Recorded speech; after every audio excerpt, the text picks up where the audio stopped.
ઈડરમાં દામોદર કોમ્પ્લેક્સની અંદર આવેલા કેટલીક ખાનગી હોસ્પિટલનો મેડિકલ વેસ્ટ ખુલ્લી જગ્યાએ રઝળતો મળ્યો જોવા આરોગ્યની દ્રષ્ટિએ નુકસાનકારક હોવાથી પાલિકાને માલુમ પડતા પાલિકા દ્વારા આવ્યો હટાવવામાં।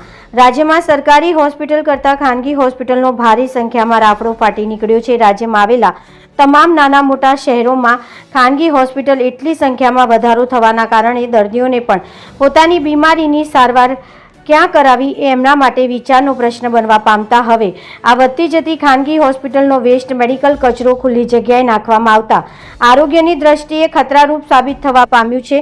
કારણ કે આવા મેડિકલ વેસ્ટ કચરાને લઈને કોઈ રખડતા ઢોરને ખાવામાં આવતા આરોગ્યની દ્રષ્ટિએ મોતને મુખ તરફ લઈ જવાનો બનાવમાં વધારો થવાની શક્યતા રહેવા પામી છે। પ્રાપ્ત માહિતી મુજબ સાબરકાંઠા જિલ્લાના ઈડર શહેરના દામોદર કોમ્પ્લેક્સ વિસ્તારમાં એટલી હદે ખાનગી હોસ્પિટલનો રાફડો ફાટી નીકળ્યો છે અને આ હોસ્પિટલનો વેસ્ટ મેડિકલ કચરો કોમ્પ્લેક્સની રોડ તરફની આજુબાજુ જોવા મળતા સ્થાનિક દુકાનદારોમાં રોષ જોવા મળી રહ્યો હતો। આ અંગેની રજૂઆત શહેરની પાલિકાને જાણ કરતા પાલિકાના જવાબદાર અધિકારીઓના દ્વારા નિકાલ લાવવા બાબતે તાત્કાલિક કાર્યવાહી હાથ ધરવામાં આવી હતી અને એનો નિકાલ કરવામાં આવ્યો હોવાનું આ દુકાનદારો મારફતે જાણવા મળી રહ્યું હતું અને આવી રીતે વેસ્ટ મેડિકલ કચરા ન નાખવા અંગે કડક નોટિસ આ ખાનગી હોસ્પિટલના ડોક્ટરને આપવા અંગે જણાવ્યું હતું। રિપોર્ટર જનક જાદવ, સાબરકાંઠા।